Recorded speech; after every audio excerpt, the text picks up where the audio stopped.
Welcome back, my friends. Positive Gamer here, coming at you with a brand new series that we're going to have on this channel. It's going to be called Remembering Fallen MMOs.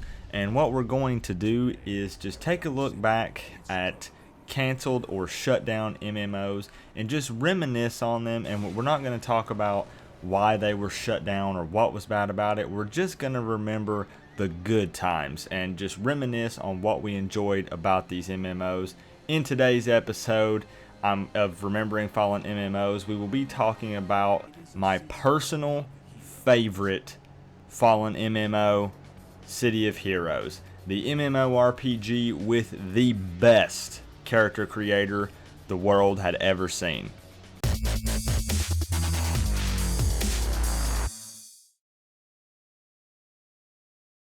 City of Heroes got so much right that so many MMOs still to this day get wrong.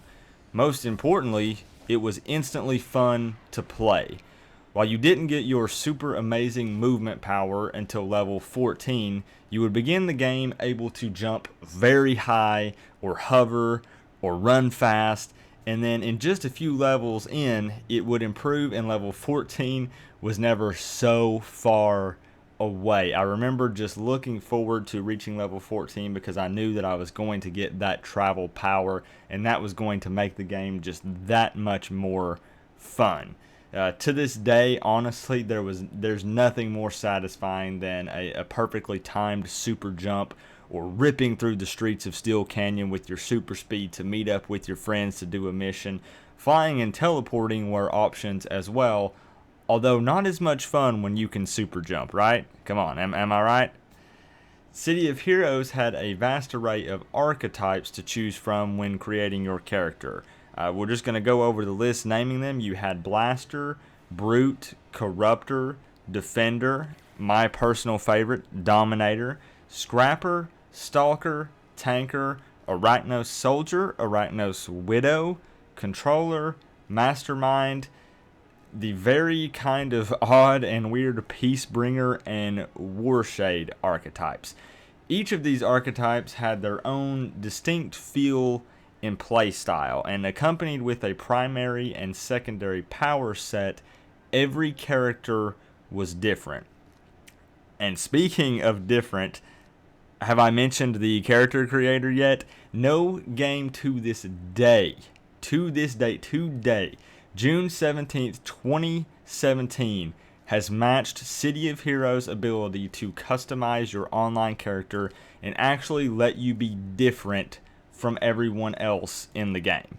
If you didn't play City of Heroes, I'm going to be honest with you here, it's hard to explain the pure joy that you experience from spending, in my personal experience, hours on your costume and never passing another character in the game that looked just like you. I feel like this is something that is overlooked in today's MMOs, the ability to be different, not even just to play different like with City of Heroes where the primary and secondary power sets, but the ability to actually look completely different than everyone else.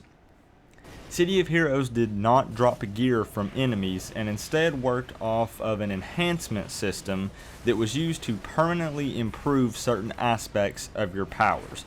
This worked very well in City of Heroes and allowed two players, even with the exact same powers, to differ a lot in capability.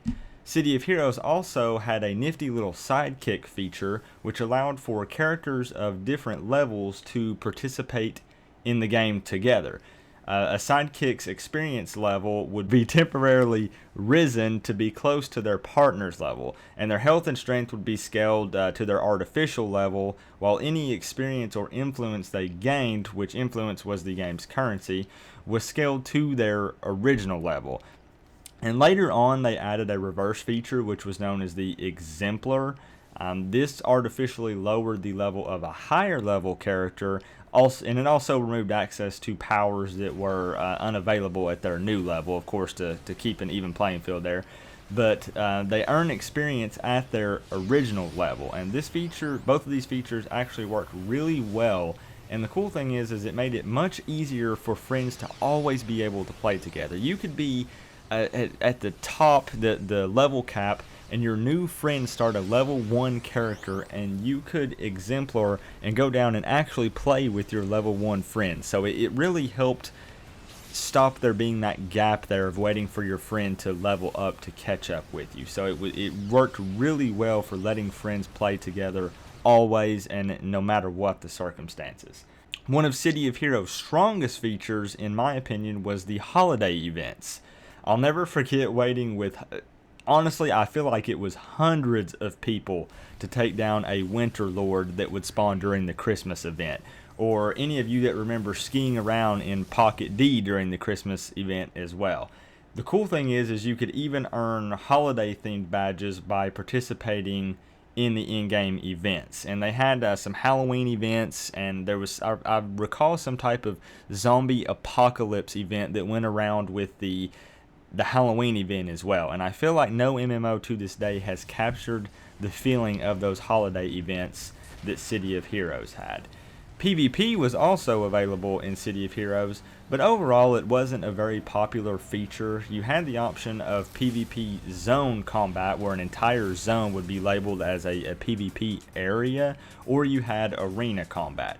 Zone combat was probably the most popular form of PvP, and it was always interesting to watch as the free-for-all style of PvP would produce all sorts of strange builds and teams as people would start to group up and retaliate.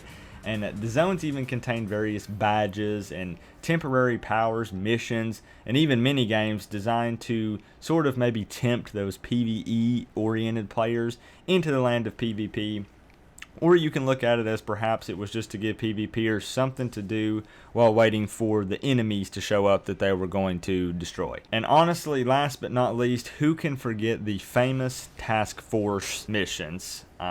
The task force missions would typically have badges associated with them and often have their own unique mobs specifically for the task force missions. These were story arc missions, so it would kind of follow along and go through the story of City of Heroes.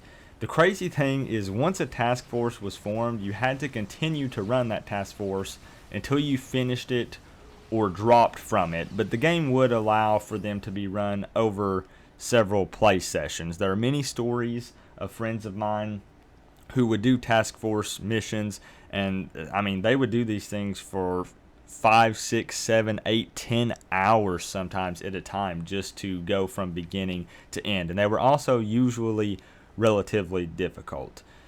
City of Heroes was the MMO that defined the MMO genre in several different ways. And in my opinion, City of Heroes set the bar for all future MMOs to this day. I hope that one day another superhero MMO can fill the void that has been created in my heart by the City of Heroes shutdown. This has been another episode of Remembering Fallen MMOs.